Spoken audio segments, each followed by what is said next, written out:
जो अडिग रहता है वही बाजी जीतता है और एक बार फिर भारत ने बाजी जीत ली है।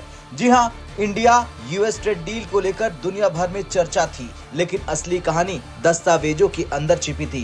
व्हाइट हाउस ने ट्रेड डील की फैक्ट शीट जारी कर दी और कुछ ही घंटों में चुपचाप उसमें बदलाव कर दिए। सबसे बड़ा सवाल, आखिर ऐसा क्या था जिसे बदलना पड़ा? क्या भारत झुका या अमेरिका झुका? आज हम इसी पर बात करेंगे। सबसे पहले बात दालों की।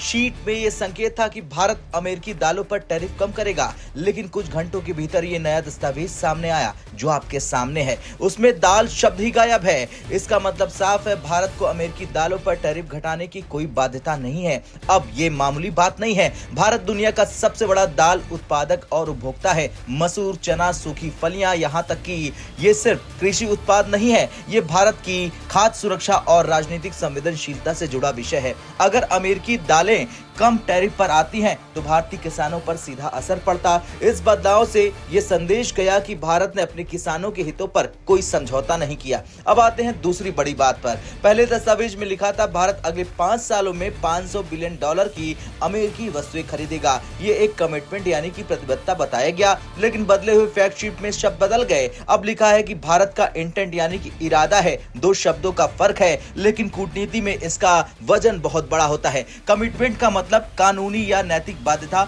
इंटेंट का मतलब परिस्थितियों के अनुसार निर्णय, यानी अब भारत पर कोई कानूनी दबाव नहीं है। भारत अपनी आर्थिक जरूरतों और रणनीतिक हितों के अनुसार ही खरीद करेगा। ये बदलाव दिखाता है कि भारत ने अपने लिए लचीलापन बनाए रखा है। अब पहले फैक्ट शीट में ये लिखा गया था कि भारत अपना डिजिटल सर्विस टैक्स हटा देगा, लेकिन बदले हुए दस्तावेज में ये लाइन पूरी तरह गायब है। अब सिर्फ इतना कहा गया कि भारत डिजिटल ट्रेड नियमों पर बातचीत करेगा। इसका मतलब क्या है? इसका मतलब है कि भारत को अभी अपना डिजिटल टैक्स हटाने की जरूरत नहीं है। डिजिटल अर्थव्यवस्था आज भारत की बड़ी ताकत है। बड़ी टेक कंपनियों पर टैक्स से सरकार को राजस्व मिलता है। अगर भारत तुरंत ये टैक्स हटाता है तो ये बड़ा आर्थिक और राजनीतिक मुद्दा बन सकता था। इसलिए इस पार्ट का हटना भी भारत के लिए राहत है। भारत पर जो 50% तक का टैरिफ लागू था उसे घटाकर 18% कर दिया गया, और खास बात, रूस से तेल खरीदने को लेकर जो 25% पेनल्टी लगाई गई थी वो हटा दी गई। यानी भारत को अब 50 नहीं सिर्फ 18% टैरिफ देना होगा, और ये टैरिफ पाकिस्तान, श्रीलंका, बांग्लादेश, चीन, वियतनाम जैसे देशों से भी कम है।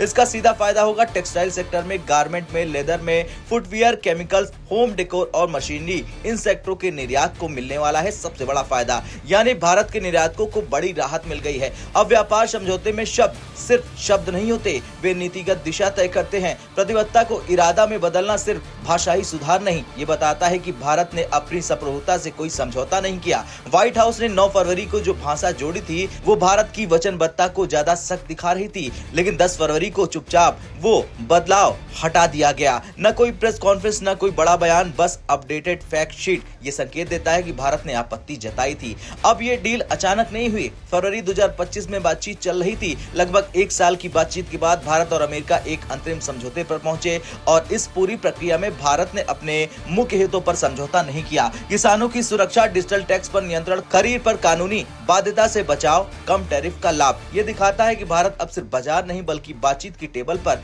बराबरी का खिलाड़ी है। खैर, पूरी तरह से जीत कहना जल्दीबाजी होगी, लेकिन ये जरूर कहा जा सकता है कि भारत ने अपना स्टैंड नहीं बदला, किसानों के हितों पर अमेरिका के सामने नहीं झुका, डिजिटल टैक्स पर तुरंत समझौता नहीं किया, $50 बिलियन को बाध्यता नहीं बनने दिया। ये परिपक्व और संतुलित कूटनीति का संकेत है, और वो कहावत है ना कि मजबूत वही होता है जो मुस्कुराकर अपनी शर्तें मनवा ले। इंडिया यूएस ट्रेड डील में भारत ने यही किया। न शोर, न बयानबाजी, न टकराव, लेकिन दस्तावेज बदल गए। दाल हट गई, प्रतिबद्धता इरादा बन गई, डिजिटल टैक्स पर दबाव कम हो गया, और ये दिखाता है भारत अब सिर्फ समझौता करने वाला देश नहीं बल्कि शर्तें तय करने वाला देश बन चुका है।